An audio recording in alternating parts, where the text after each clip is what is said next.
할렐루야. 주님의 사랑으로 안녕합니다. 우리가 살다 보면 불편한 그런 상황이 있고 또 불편한 사람들이 있습니다. 여러분 그렇지 않습니까? 사실 우리 그리스도인들은 모든 사람들에게 주님의 사랑을 전하고 인내하며 자비를 베풀어야 하지만 어쩔 수 없이 약간 서먹해지는 그런 관계도 있고 또 불편해지는 그런 시간들이 있을 수가 있습니다. 여러분들은 어떤 사람들과는 잘 지내지만 또 어떤 사람들과는 이렇게 분위기가 어색해지는 그런 순간을 경험해 보시지 않았습니까? 오늘 성경에 나오는 이 라합 이야기를 통해서 우리가 무엇에 친숙해야 되고 무엇과 화평하게 화목하게 지내야 되며 또 무엇과 우리가 마음을 닫고 돌아서며 멀리해야 되는지를 한번 살펴보고자 합니다. 오늘 라합 이야기는 여러분 다들 잘 아시죠? 여리고 성을 점령하기 위해서 이스라엘 백성들이 이제 요단강을 건너서 여리고성에 진입할 때에 이스라엘 백성들이 여리고성에 정탐꾼을 보냅니다. 그 성을 정탐하고 그 성을 정복하기 위해서입니다. 그때 이 여리고성에 이 기생 라합이라는 이 사람이 있는데, 이 기생이라고 표현한 이 포르네라는 말은 정확하게 말하면 창녀라는 그런 말입니다. 몸을 파는 그런 여인을 말합니다. 이 여리고성에서 어떻게 보면 가장 비천하고 낮은 위치에 있는 그런 사람이라고 볼 수가 있겠죠. 근데 이 기생 라합이 이스라엘 백성들을 대하는 그런 태도를 오늘 이 본문은 우리에게 설명하고 있는데요. 이 본문은 특별히 기생 라합이 이스라엘 백성을 믿음으로 맞이하였다라고 설명하고 있습니다. 여기에 믿음이란 말을 동원하고 있습니다. 사실 이스라엘 백성은 어떤 존재들입니까? 어떤 상태에 있는 사람들입니까? 그들의 수는 많았지만 그들은 무기를 들어본 적이 없는 애굽에서 노예 생활을 했던, 그리고 광야에서 40년 동안 광야를 방황하고 배회하기만 했던 그런 노예들, 오합지졸들 아닙니까? 그들이 이제 요단강을 건너서 여리고성에 진입하려고 합니다. 근데요, 여리고성은 어떤 곳입니까? 여리고성은 난공불락 금성철벽이라고 일컬어지는 위대한 그런 성입니다.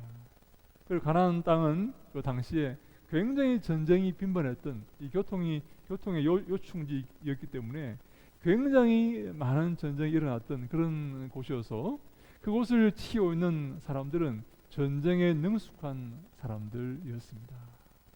전쟁의 명수들이었다, 이렇게 말할 수가 있습니다.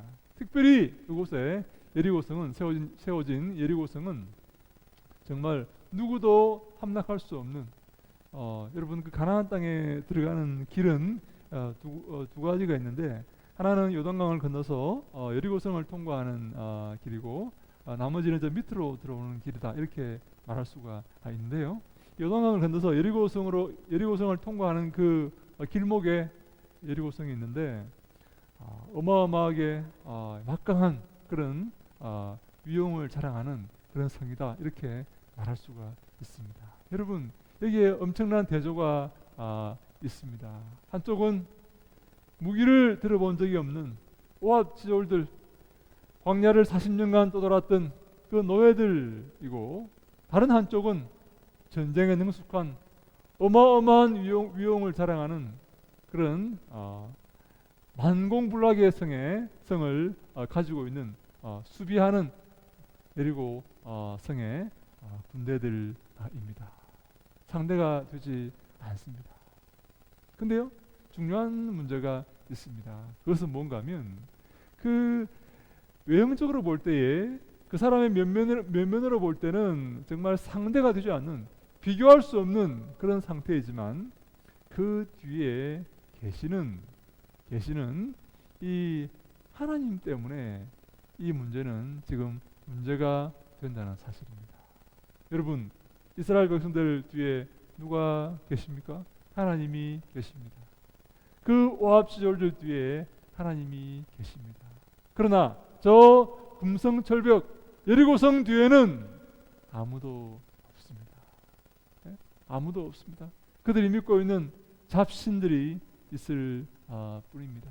그들이 아무리 강하고 어마어마한 성벽을 가지고 있는 여리고성을 그들이 요충지로 삼고 있다 할지라도 그들 뒤에는 아무도 없습니다. 이 두 진영이 지금 서로 싸움을 하려고 하는 그런 상황인 것입니다. 사랑하는 여러분, 여리고성에 있는 사람들이 어떤 선택을 내려야 되겠습니까? 이 두 성의 이 싸움에서 여러분 그 승부가 어떻게 결정이 되겠습니까? 여러분 같으면 여러분들이 여리고성에 있는 그런 백성들이라면 어떤 결정을 내릴 수가 있겠습니까? 성문을 열고 저 오합지졸들 노예들에게 항복하여서 성을 내어주겠습니까? 아니면 결사항전하겠습니까? 일반적으로 세상적인 관점에서 본다면, 하나님을 염두에 두지 않고 세상적인 관점에서 본다면 결사항전하는 것이 맞습니다. 저 나그네들, 저 가난한 노예들, 저 유랑민들이 쳐들어오는데 막강한 그런 성을 가지고 있는 이 백성들이 성을 내어줄 리가 없는 것이죠. 그래서 결사항전하는 것이 맞습니다. 근데 우리가 영적인 믿음의 눈을 뜨고 본다면 우리는 저 오합지졸들 뒤에 계시는 하나님을 볼 수 있어야 되고 그 하나님과 화평할 수 있어야 된다 하는 것입니다.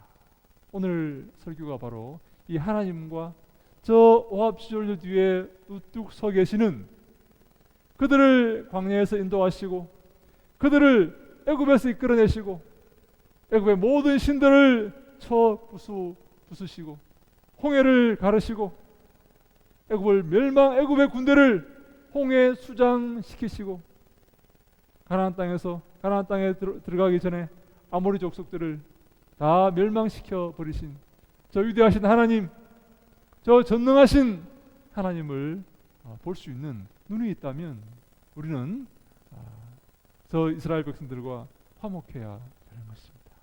나아가 하나님과 화목해야 되는 것입니다. 이스라엘 백성들 그 자체로만 본다면 아무 의미 없는 그런 불쌍한 연약한 자들에 불과하지만 그 뒤에 서 계시는 이스라엘 백성을 선택하시고 지금까지 인도하시고 지금까지 함께 하신 그 전능하신 하나님을 우리가 볼 수 있는 믿음의 눈이 있다면 우리는 그 이스라엘 백성들 뒤에 계시는 하나님과 화평해야 되는 것입니다. 그래서 여리고성의 기생 라합, 이 창녀 라합은 정탐꾼을 편안히 영접하였다, 이렇게 성경이 말씀하고 있습니다. 네, 기생 라합은 정탐꾼을 평안하게 영접하였습니다. 이 평안하다는 말이 에이레네라는 말입니다. 에이레네라는 말은 이 두 진영에 전쟁이 없는 상태이다, 이런 의미입니다. 네, 여리고성의 라합은 이스라엘 백성과 전쟁하기를 원하지 않았습니다. 이스라엘 백성과 대립하기를 원하지 않았습니다. 정확하게 말하면 이스라엘 백성들 그 뒤에 서 계시는 하나님과 대립하기를 원하지 않았습니다. 하나님과 화평하기를 원했습니다. 하나님과 좋은 관계로 지내기를 원했던 것입니다. 그래서 영접하였다라는 이런 에테코마이라는 말을 사용합니다. 환영하다라는 말입니다. 그 정탐꾼들을 환영하였습니다. 나아가 이스라엘 백성을 환영하고 더 나아가 그 뒤에 우뚝 서 계시는 하나님을 환영하는 것입니다. 그리고 이렇게 정탐꾼을 돌려보낸 후에 이렇게 말합니다. 너희들이 만약 이 성을 점령한다면 나와 내 가정을, 내 집을 기억해 달라. 이렇게 말하지 않습니까? 네, 라합은 하나님께서 여리고성을 정복하실 것을 믿었습니다. 저 오합지졸 무기를 들어본 적이 없는 저 백성들이 이 난공불락의 여리고성을 무너뜨린다는 사실을 믿음으로 보았습니다. 그래서 그들과 화평하기를 원한 것입니다. 그래서 그 하나님과 화목하기를 원한 것입니다. 이것이 바로 믿음의 역사입니다. 이것이 바로 믿음의 눈을 떠야지 이해가 될 수 있는 그런 현실입니다. 사랑하는 여러분, 우리도 마찬가지입니다. 우리에게도 믿음의 눈이 필요합니다. 현실만 바라보는 그런 이 맹인들이 되어서는 안 됩니다. 영적인 맹인들이 되어서는 안 됩니다. 사랑하는 여러분, 우리에게 믿음의 눈이 있습니까? 저 뒤에 우뚝 서 계시는 전능하신 하나님을 볼 수 있는 믿음의 눈이 있습니까? 우리를 지금까지 인도하시고 우리를 돌보시고 앞으로도 우리를 지켜주실 저 사랑이 많으신, 자비가 풍성하신 하나님을 볼 수 있는 믿음의 눈이 우리에게 있습니까? 이것이 없다면 우리는 잘못된 선택을 할 수밖에 없습니다. 내 육신을 위해서, 내 쾌락과 정욕을 위해서, 내 즐거움을 위해서 어떤 것들을 선택할 수밖에 없는 것입니다. 이 믿음의 눈이 있다면 하나님이 기뻐하시는 것을 선택할 수가 있습니다. 라합은요 자신의 쾌락과 자신의 안위와 자신의 즐거움과 안전만을 생각했다면 그 여리고성을 버릴 이유가 없었을 것입니다.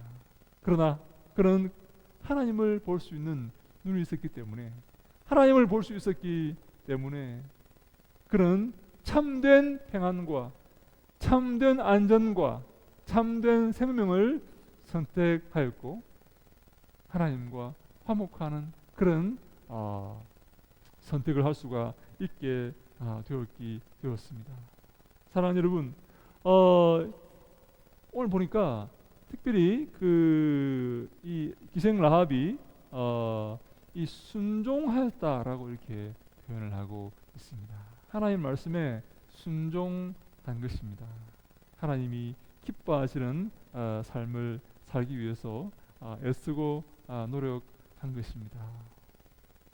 사랑하는 여러분, 우리가 누구와 화목해야 되겠습니까? 이 땅의 백성들과 화목하는 것이 옳습니까? 아니면 하나님과 화목하는 것이 옳습니까? 네, 하나님과도 화목하고 이 땅의 백성들과도 화목한다면 더 좋겠죠. 이 땅에서도 행복하게 살고 즐겁게 살아가고 나아가 하나님과도 화목한 그런 천국의 백성이 된다면 얼마나 좋겠습니까? 근데요 제가 볼 때 그런 경우가 별로 없습니다. 하나님과 화목하기를 힘쓴다면 이 땅의 사람들과 불화할 경우가 많이 있습니다. 하나님은 이 땅의 사람들과 화목하기를 위해서 애쓴다면 하나님과 화목하지 못할 그런 경우가 많이 있습니다. 그래서 야고보서 4장 4절에 이런 말씀이 있습니다. 가늠한 여인들아, 세상과 벗된 것이 하나님과 원수됨을 알지 못하느냐? 그런즉 누구든지 세상과 벗이 되고자 하는 자는 스스로 하나님과 원수되는 것이니라. 아멘.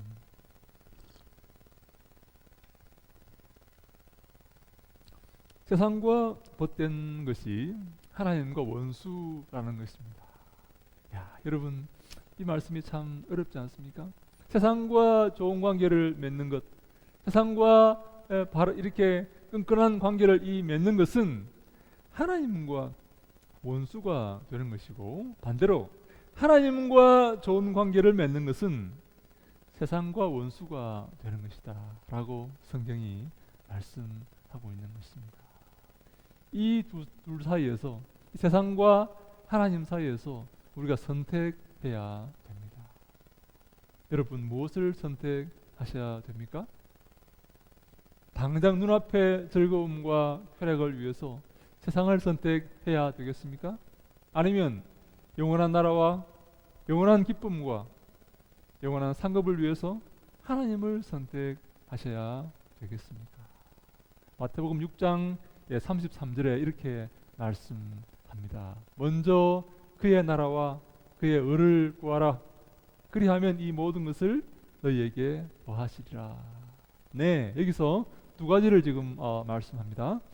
하나님의 나라와 하나님의 의라는 눈에 보이지 않지만 어마어마한 가치, 영원한 생명의 가치가 있는 어떤 이 대상과 이 모든 것, 이 땅에 있는 이 즐거움과 이 모든 것을 지금 두 가지를 놓고 지금 말씀하고 있는 것입니다. 우리가 먼저 하나님의 나라와 하나님의 의를 구한다면 하나님께서 이 모든 것을 더해 주시겠다라고 말씀하시는 것입니다. 그러나 먼저 이 땅에 있는 모든 것을 우리가 구하고 선택한다면 우리는 이 모든 것을 다 잃게 된다 하는 그런 의미입니다. 여러분, 하나님께서 질투하시는 하나님이시기 때문에 우리를 용서하지 않으실 것입니다. 그리고 그 길은 주님이 기뻐하시는 길이 아니요, 저 영원한 나라로 인도하는 그런 길도 아닙니다. 먼저 우리가 해야 될 일이 있습니다. 우선순위에 두어야 할 것들이 있습니다. 먼저 하나님의 나라와 하나님의 의, 하나님과 바른 관계를 맺는 그것에 주목해야 됩니다. 우리가 어떻게 하나님과 바른 관계를 맺을 수가 있겠습니까? 어떻게 우리가 하나님이 기뻐하시는 삶을 살 수가 있겠습니까? 우리가 어떻게 주의 마음을 알겠습니까? 주님이 기뻐하시는 것이 무엇이고 주님께 영광 돌려지는 것이 무엇인지를 우리가 어떻게 알겠습니까? 그러나 우리는 그 길로 가기 위해서 애쓰고 노력해야 됩니다.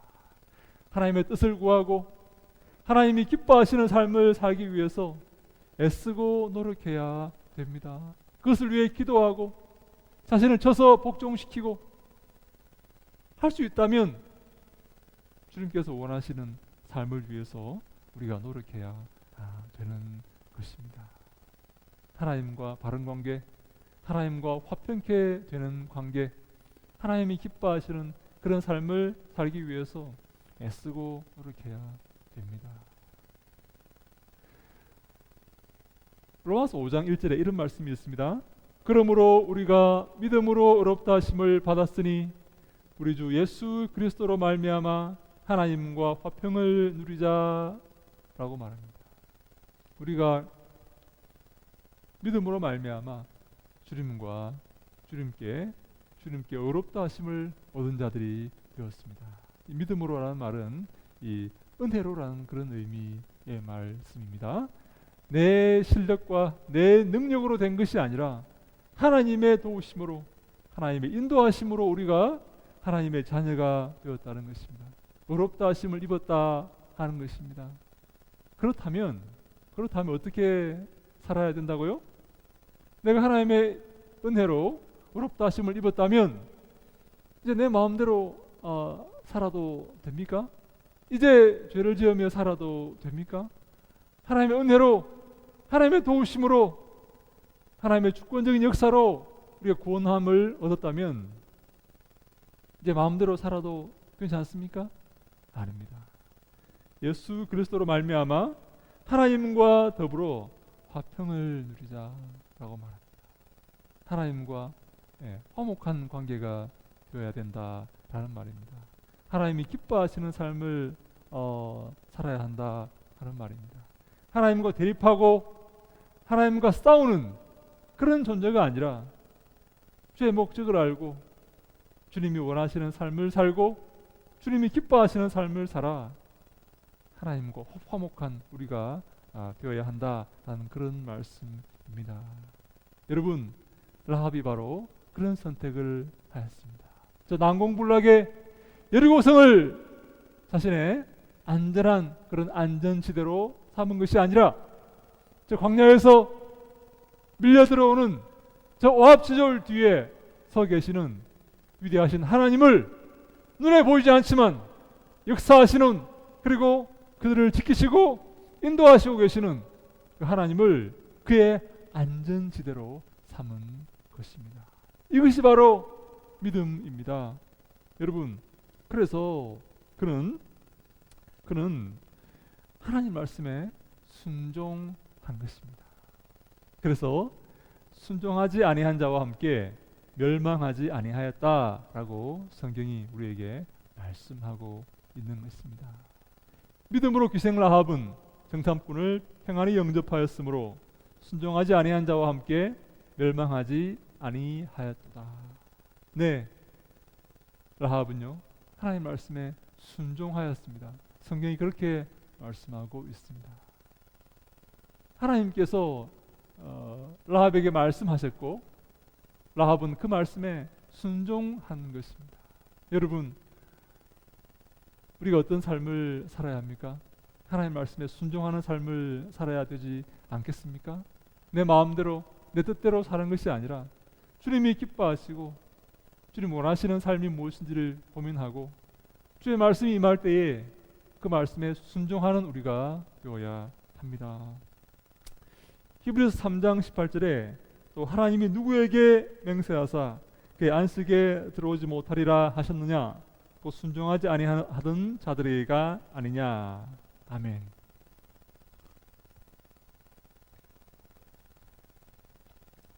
순종하지 아니하는 자들은 안식에 들어갈 수가 없습니다. 하나님의 상급을 받지 못합니다. 하나님의 책망을 받게 될 것입니다. 그가 하나님을 대적하였기 때문에 하나님도 그를 대적하실 것입니다. 그러나 순종하는 자들은 하나님께 칭찬받게 될 것입니다. 멸망치 않게 될 것입니다. 근데 여러분, 이 순종한다는 것은 사실 쉬운 일이 아닙니다. 내 뜻과 내 생각을 내려놓아야 합니다. 하나님의 뜻과 하나님의 그 원하시는 것이 무엇인지를 찾아서 그것을 발견한다면 내 뜻을 내려놓아야 합니다. 그래야 순종이 되는 것입니다. 내 뜻과 하나님의 뜻이 서로 일치가 되고 함께 간다면 얼마나 좋겠습니까? 그 삶은 아무 문제 없는 삶이 될 것입니다. 그러나 일반적으로 보통 내 뜻과 하나님의 뜻은 서로 대립할 경우가 많이 있습니다. 내 육신의 정욕과 하나님의 뜻은 대립하는 경우가 많이 있습니다. 제가 볼 때 99% 대립한다고 우리가 보아야 됩니다. 왜냐하면 사람은 죄인이기 때문입니다. 의인은 없나니 하나도 없다라고 성경이 말씀하지 않습니까? 하나님과 바른 관계에 있는 사람이 하나도 없다는 것입니다. 그만큼 찾기 힘들다 하는 것입니다. 그 길이 바로 좁은 길이기 때문입니다. 엘리야는 바르게 가고 남은 자가 자기 혼자밖에 없다라고 이렇게 고백을 합니다. 여러분, 엘리야가 그 고백을 그냥 쉽게 했겠습니까? 얼마나 많은 하나님을 찾는 사람이 있는지를 그가 찾아다녔지 않겠습니까? 하나님을 찾는 사람과 친구가 되기 위해서 애썼지 않겠습니까? 근데요, 엘리야는 그런 사람을 찾을 수가 없었습니다. 그 좁은 길을 걷는 사람, 하나님과 바른 관계를 맺는 의인을 엘리야는 당시에 찾을 수가 없었습니다. 물론 하나님은 바알에게 무릎 꿇지 않은 7,000명을 숨겨 주셨지만 엘리야는 그래서 그런 사람을 찾을 수가 없었던 것입니다. 찾기 힘들었던 것입니다. 그만큼 하나님과 바른 관계에 있는 이 삶을 살고 하나님 말씀에 순종하는 삶을 살고 그 좁은 길을 걷는 삶은 우리가 찾기 힘들다 하는 것입니다. 그런 사람을 찾기가 너무나 힘이 드는 그런 시대가 또한 되었습니다. 저는요 더 힘든 시기가 되었고 앞으로 더 힘든 시기가 닥쳐온다고 생각을 합니다. 하나님을 섬기는 일들이 점점 힘들어지고 점점 외로워지고 점점 고달파지는 그런 시기가 찾아올 것입니다. 마지막 때가 될수록 종말에 이를수록 그 길은 점점 어려워지고 그 길을 걷는 사람은 점점 적어질 것입니다. 심지어 이것은 목숨을 거는 일이 될 수도 있습니다. 주님을 사랑하고 주의 말씀에 순종하는 이 일은 우리의 목숨을 내어놓아야 하는 일이 됩니다. 하나님을 바로 섬기는 자는 하나님이 기뻐하시는 삶을 살기 위해서 애쓰고 노력하는 자는 기꺼이 자기 목숨을 내어놓아야 합니다. 자기 목숨을 사랑하고 자기 목숨을 부지하기 위해서 살아가는 사람은 결코 하나님을 기쁘게 할 수가 없습니다. 그 옛날 사도 바울은 이렇게 고백했지 않습니까? 내가 달려갈 길과 주 예수께 받은 사명 곧 하나님의 은혜의 복음 증언하는 일을 마치려 하면은 나의 생명을 조금도 귀한 것으로 여기지 아니하노라. 네, 바울은 하나님의 명령과 그 말씀에 순종하기 위해서 자기 목숨을 조금도 귀한 것으로 여기지 않았습니다. 자기 목숨을 버렸습니다. 자기 목숨을 버리는 자는 얻을 것이요 자기 목숨을 위해서 살아가는 자는 잃게 될 것입니다. 바로 이 라합의 선택이 자기 목숨을 좌우하는 그런 중차대한 선택이었습니다. 여러분, 여리고성의 사람들이 라합이 적과 내통하여서 정탐꾼을 숨겨줬다는 사실을 알게 된다면 그들이 라합을 가만히 두겠습니까? 라합은요 지금 목숨을 걸고 하나님 편에 서는 것입니다. 목숨을 걸고 정탐꾼을 숨겨주고 있는 것입니다. 그가 목숨을 걸었기 때문에 그는 나중에 목숨을 구할 수가 있었습니다. 영원한 생명에 이를 수가 있었습니다. 이 라합에게 요구되었던 이 선택은 오늘 우리에게도 유효합니다. 사랑하는 여러분, 하나님은 오늘 우리에게 선택을 요구하십니다. 이 땅을 선택할 것인가? 하나님을 선택할 것인가? 이 땅의 사람들과 좋은 관계를 맺을 것인가? 하나님과 바른 관계를 맺을 것인가? 이 땅에 잠시 쾌락을 위해 살 것인가? 영원한 생명을 위해서 살 것인가? 이 땅의 것들을 추구하며 살 것인가? 하나님의 나라와 하나님의 의를 구하며 살 것인가? 하나님은 오늘도 우리에게 선택을 요구하십니다.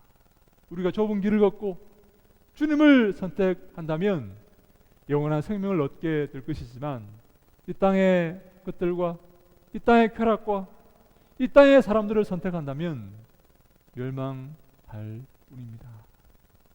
사랑하는 여러분, 이 땅을 살아갈 때 얼마나 많은 고난과 어려움이 있는지 모릅니다. 우리가 하나님을 선택할 때에 이 땅에서 고난받고 핍박받고 박해를 당하게 됩니다. 이 땅은 자기들과 다른 자기들이 알지 못하는 어떤 것들을 추구하며 살아가는 이 그리스도인들을 가만히 두지 않습니다. 핍박하고 멸망시키려고 할 것입니다. 그러나 이 땅에서 핍박당하고 어려움 당하고 박해당하고 고난당하는 그 삶이 여러분 복된 삶인 줄로 믿으시기 바랍니다. 이것은요 사실 제가 이렇게 설교를 하지만 너무나 어려운 일이 아닐 수가 없습니다. 십자가의 길, 고난의 길, 그 좁은 길을 걷는 것은 여러분 쉬운 일이 아닙니다. 쉬운 것이 아닙니다. 이것은요 주님이 인도하시고 주님이 부르신 자들만 그럴 수 있는 그런 길임을 저는 믿습니다. 이 길이 복된 길인 줄로 믿으시기 바랍니다. 이 길을 부끄러워하지 마시기 바랍니다. 만약 여러분들이 그 길을 걷고 있다면 여러분 이 길을 창피하게 생각하시면 안 됩니다. 어려워하지 마시기 바랍니다. 도리어 여러분들이 이 길을 걷고 있다면, 이 믿음의 길을 걷고 있다면 여러분 기뻐하시기 바랍니다. 즐거워하시기 바랍니다. 이 길 끝에는 상급이 있을 것이고 이 길 끝에는 영원한 생명이 있을 것이기 때문입니다. 제 말이 아닙니다. 성경이 그렇게 말씀하고 있습니다. 사랑하는 여러분, 저는요 우리 모두가 이 길을 걷기를 원합니다. 이 좁은 길을 걷기를 원합니다. 라합처럼 눈에 보이는 현상이 아니라 눈에 보이지 않는 믿음의 눈으로, 영적인 눈으로 바라볼 수 있는 저 오합지졸들 뒤에 우뚝 서 계신 하나님을 볼 수 있는 그런 눈이 있기를 바랍니다. 이제 연약함 가운데 함께 하시는 예수 그리스도를 볼 수 있는 눈이 있기를 바랍니다.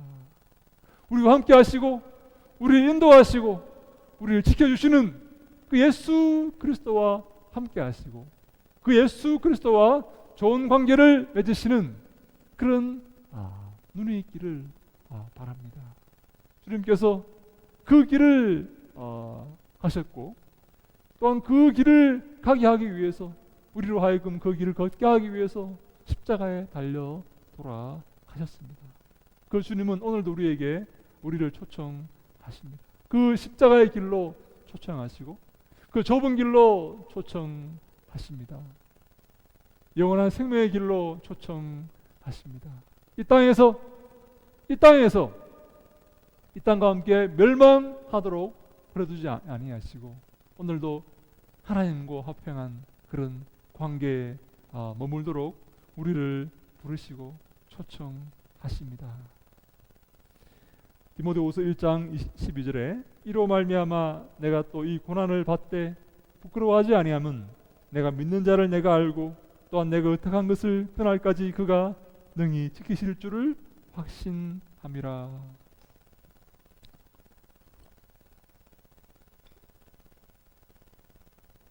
바울은 수많은 고난 가운데서 그리스도의 뒤를 따르기 위해서 받는 많은 어려움 가운데서 결코 그것을 부끄러워하지 않았습니다. 자랑스러워 하였습니다. 왜냐하면 그가 믿음의 대상인 하나님을 알기 때문입니다. 예수 그리스도를 알았기 때문입니다. 그래서 그는 그리스도의 뒤를 따르는 데 수반되는 그 고난과 어려움을 부끄러워하지 않았습니다. 기쁘게 생각하였습니다. 그리고 그 십자가의 삶, 그 고난의 삶을 반드시 하나님께서 함께 하시고 지켜주신다는 사실을 바울은 알았습니다. 그래서 그 길을 끝까지, 그 믿음의 달려갈 길을 끝까지, 믿음의 경주를 끝까지 완성할 수 있었던 것입니다. 우리도 이 사실을 알아야 합니다. 우리와 함께 하시는 하나님, 우리를 지켜주시는 하나님, 우리를 인도하시는 하나님께서 우리를 반드시 영원한 나라에 인도하신다는 사실을 기억하시고 그 좁은 길, 그 믿음의 길, 믿음의 선배들이 걸었던 그 십자가의 그 길을 우리도 오늘도 한 걸음 한 걸음 걸어야 합니다. 말씀에 순종하는 그 길, 주님과 올바른 관계, 주님이 기뻐하시는 삶을 살아가는 그 삶을 오늘도 우리가 추구하고 그 길로 가기 위해서 애쓰고 노력해야 됩니다. 지금은 어렵지만, 지금은 우리가 고난 가운데 거하지만 사랑하는 여러분, 항상 하나님을 기억하며 하나님 함께 하신다는 사실을 우리가 잊지 않고 기뻐하며 감사하며 살아가는 우리가 되기를 바랍니다. 사랑하는 여러분, 하나님 우리에게 이렇게 말씀하셨습니다. 항상 기뻐하라, 주지 말고 기도하라, 범사에 감사하라. 이것이 그리스도 예수 안에서 너희를 향하신 하나님의 뜻이니라. 아멘. 네, 우리가 이 고난의 길을 걸으면서도 기뻐해야 됩니다. 네, 슬퍼하기 쉽습니다. 어려워하기 쉽고 고통스러워하기 쉽습니다. 여러분 안타깝게 되고 고통 가운데 여러분 슬퍼할 수 있습니다. 그러나 주님 말씀하십니다. 항상 기뻐하라. 쉬지 말고 기도하라. 범사에 감사하라. 이것이 바로 그리스도 예수 안에서 우리를 향하신 하나님의 뜻이다 라고 이렇게 말씀하신 것입니다. 어려운 가운데서 기뻐하시기 바랍니다. 우리에게 승리가 있을 것입니다. 상급이 있을 것입니다. 마치 기생 라합에게 큰 상과 생명이 선물로 주어졌던 것처럼 그 길을 걷는, 그 좁은 길을, 믿음의 길을 걷는 우리에게도 영원한 상급과 기쁨과 행복이 주어질 것입니다. 이것을 볼 수 있는 그런 눈을 가지시고 이것을 바라보면서 항상 기뻐하며 감사하며 살아가시는 우리 모두가 다 될 수 있기를 주님 이름으로 간절히 축원합니다. 저는 우리에게 그런 복이 있기를 간절히 바랍니다. 먼저 저에게 그런 복이 있기를 간절히 바랍니다. 주님의 인도하심과 역사하심과 그 주님의 섭리를 바라볼 수 있는 믿음의 눈, 영적인 눈이 있기를 간절히 바랍니다. 그래서 이 믿음의 경주 마지막까지 완주하면서 하나님께 영광 돌리기를 간절히 소망합니다. 부족한 저희들을 인도하셔서 영광 받으실 주님을 찬송합니다. 주님께서 함께 하시고 인도하셔서 우리의 모든 삶을 통해 영광 받아 주옵시기를 간절히 소망합니다.